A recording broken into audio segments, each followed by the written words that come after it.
नमस्कार, हाम्रो YouTube च्यानलमा स्वागत छ। धेरै समयको अन्तरालपछि ब्याक टु ब्याक विभिन्न कम्पनीले आइपिओ जारी गर्दैछन्।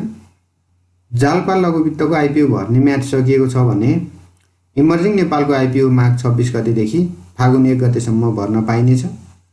त्यस्तै यही फागुन 4 गतेबाट राष्ट्र उत्थान लघुवित्तले आइपिओ निष्कासन गर्दैछ। आज हामी उक्त कम्पनीले जारी गर्ने आइपिओ सम्बन्धमा विस्तृत रूपमा एनालाइसिस गर्नेछौँ।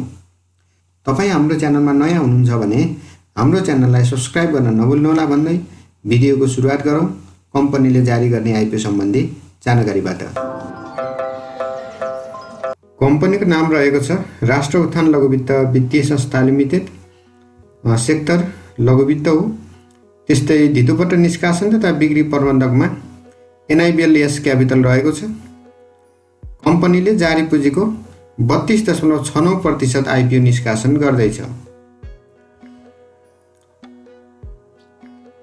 लघुवित्तले जारी पुँजीको 32.69% अर्थात् 8,50,000 किता मध्ये सामूहिक लगानी कोषका लागि 42,500 किता, त्यस्तै कर्मचारीका लागि 13,000 किता र बाँकी 7,94,500 किता सर्वसाधारणका लागि छुट्याएको छ।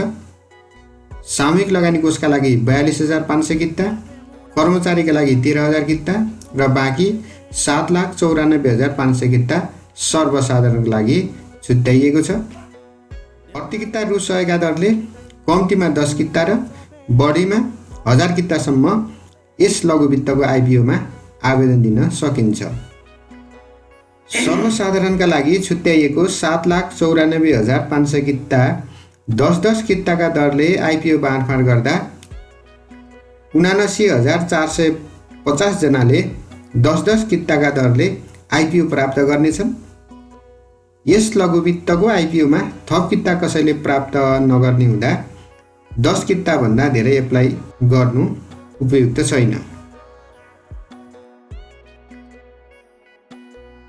कम्पनीले क्रेडिट रेटिङ ICRA/NPIR प्राप्त गरेको छ, जसले समयमा वित्तीय दायित्व पुरा गर्न सक्ने सम्बन्धमा मध्यम जोखिम रहने जनाउँछ।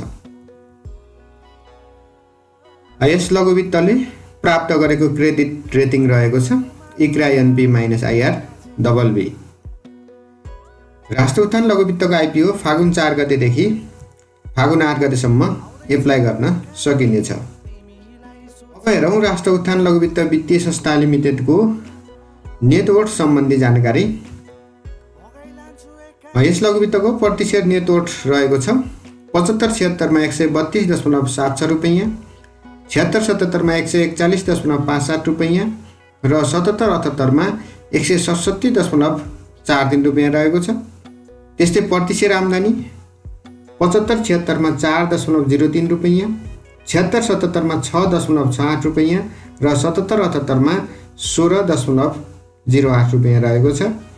त्यस्तै सञ्चित नाफा 75-76 मा 1.28 करोड, 76-77 मा 2.57 करोड र 77-78 मा 6.24 करोड रहेको छ। अब हामी पहिलो कारोबार मूल्य सीमा हेरौँ। पहिलो कारोबार मूल्य सीमाको लागि कम्पनीको प्रति सेयर नेटवर्थलाई आधार मानिन्छ। कम्पनीको प्रति सेयर नेटवर्थ 167.43 रुपैयाँ रहेकोले यो लघुवित्तको पहिलो कारोबारका लागि तल्लो मूल्य सीमा 167.43 रुपैयाँ, माथिल्लो मूल्य सीमा 502.29 रुपैयाँ हुनेछ। अब हामी कम्पनी सम्बन्धी जानकारी हेर्छौँ। राष्ट्र उत्थान लघुवित्त वित्तीय संस्था लिमिटेड स्थापना 2075 साल 6 महिना 14 गते पब्लिक कम्पनीको रूपमा, 2075 साल 10 महिना 26 गते घ वर्गको वित्तीय संस्थाको रूपमा राष्ट्रिय स्तर कार्यक्षेत्र रहने गरी वित्तीय कारोबार गर्न नेपाल राष्ट्र बैंकबाट इजाजत प्राप्त गरेको थियो।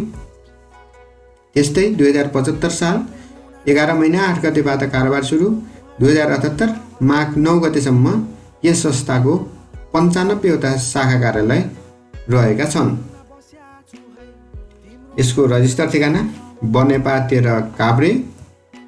आधारभूत शेयरधनीको विवरण नेपाल ग्रामीण विकास संस्था लिमिटेड, दिल्ली बजार, काठमाडौँ। सेयर स्वामित्व रहेको छ 7,50,000 किता। त्यस्तै राष्ट्रिय वाणिज्य बैंक लिमिटेडको सेयर स्वामित्व रहेको छ 5,50,000 किता र प्रभु बैंकको 3 लाख किता सेयर स्वामित्व रहेको छ। राष्ट्र उत्थान लघु वित्तको आधारभूत सेयर धनीहरूमा नेपाल ग्रामीण विकास संस्था, राष्ट्रिय वाणिज्य बैंक र प्रभु बैंक मुख्य रहेका छन्। चुक्ता पुँजीको संरचना हेरौँ। संस्थापक सेयर धनी 67.31%, 70 करोड 50 लाख रुपैयाँ चुक्ता रकम। सर्वसाधारण यसमा कर्मचारी समेत 32.69% चुक्ता रकम रहेको छ 8 करोड 50 लाख रुपैयाँ। सञ्चालक समिति संस्थापक सेयरधनी 4 जना, सर्वसाधारण सेयरधनीबाट निर्वाचित 2 जना र स्वतन्त्र सञ्चालक 1 जना गरी 7 जनाको सञ्चालक समिति रहनेछ। अब हामी सञ्चालकहरूको विवरण हेर्छौँ। अध्यक्ष हुनुहुन्छ प्रहलाद मान माली, बानेश्वर 10 काठमाडौँ। विभिन्न सरकारी तथा गैर सरकारी सेवा स्वदेश एवं विदेशमा 40 वर्षभन्दा बढी सेवा गरेको कार्यानुभव रहेको छ। त्यस्तै सञ्चालकमा चिरञ्जीवी बिसी, हाल प्रभु बैंक लिमिटेडमा कार्यरत। त्यस्तै अर्का सञ्चालक श्रीमती रिता सापकोटा, प्रबन्धक ग्लोबल एग्रो प्रोडक्ट प्राली। त्यस्तै प्रदीप कुमार तिमिल सिन्हा, विभिन्न सरकारी तथा संस्थानहरूमा 38 वर्षभन्दा बढी कार्यरत रही हाल सेवानिवृत्त। त्यस्तै अर्का सञ्चालक विमल दङ्गोल, राष्ट्रिय वाणिज्य बैंकमा विगत 12 वर्षभन्दा बढी अवधिदेखि कार्यरत हुनुहुन्छ। अध्यक्ष प्रहलाद मान माली, सञ्चालक चिरञ्जीवी बिसी, श्रीमती रिता सापकोटा, प्रदीप कुमार तिमिल सिन्हा र विमल दङ्गोल। सङ्गठित संस्थाको उच्च व्यवस्थापकीय तहका 3 जना अधिकृतको विवरण यस प्रकार रहेको छ। श्री सुधीर प्रसाद लोहानी, कार्यकारी निर्देशक, श्रीमती जया लोहानी, नायब कार्यकारी निर्देशक र जगन्नाथ कुइकेल, सहायक कार्यकारी निर्देशक कम्पनी सचिवका रूपमा भएको छ। यसमा पारिश्रमिकको पनि विवरण दिएको छ, तपाईहरु हेर्न सक्नुहुन्छ। यस लघु वित्तले धितोपत्र जारी गर्नुको उद्देश्य भनेर आह्वान पत्रमा यी 3वटा कुरा उल्लेख गरेको छ। बैंक तथा वित्तीय संस्था सम्बन्धी ऐन 2073 अनुरूप कम्तीमा 30% सेयर सर्वसाधारणमा बिक्री गर्नुपर्ने भएको र सोही बमोजिम वित्तीय संस्थाको प्रबन्ध पत्रमा जारी पुँजीको 32.69% सेयर सर्वसाधारणमा बिक्री गर्नुपर्ने प्रावधान अनुरूप रु 8 करोड 50 लाख रकम बराबरको सेयर पुँजी सर्वसाधारण नेपाली नागरिकहरू, कर्मचारी समेतलाई बिक्री वितरण गरी वित्तीय संस्थाको सञ्चालनमा सर्वसाधारणलाई समेत संलग्न गराउन। त्यस्तै दोस्रो उद्देश्य रहेको छ वित्तीय संस्थाले सेवा विस्तार गर्ने क्रममा लगानी बढाउन तथा वित्तीय एवं आर्थिक गतिविधिहरूलाई विस्तार गर्न आवश्यक पर्ने पुँजीको व्यवस्था गर्न। त्यस्तै तेस्रो नम्बरमा रहेको छ वित्तीय संस्थाको प्रबन्ध पत्र तथा नियमावलीमा उल्लेख गरिएका उद्देश्यहरू अनुरूप गर्नुपर्ने कार्यहरूको लागि आवश्यक पर्ने पुँजी सङ्कलन गर्न। राष्ट्र उत्थान लघु वित्तले धितोपत्र निष्कासनबाट प्राप्त पुँजीको उपयोग निम्न कुराहरूमा गर्नेछ। कृषि तथा पशुपालन तथा व्यावसायिक कृषिमा 700 जना ग्राहकलाई औसत रु 1 लाखका दरले कर्जा प्रवाह गर्ने रकम 7 करोड। सेवा व्यवसाय 100 जना ग्राहकलाई औसत रु 1 लाखका दरले कर्जा प्रवाह 1 करोड। 6वटा नयाँ शाखाहरू सञ्चालन गर्न फर्निचरका लागि 12 लाख, कार्यालय सञ्चालन खर्चको लागि 9 लाख, त्यस्तै कर्मचारीको तलब भत्ताको लागि 29 लाख रहेको छ। यसरी 8 करोड 50 लाख रुपैयाँ यी 3वटा कुराहरूमा उपयोग गर्नेछ। अब हामी कम्पनीको वित्तीय अवस्था हेर्छौँ।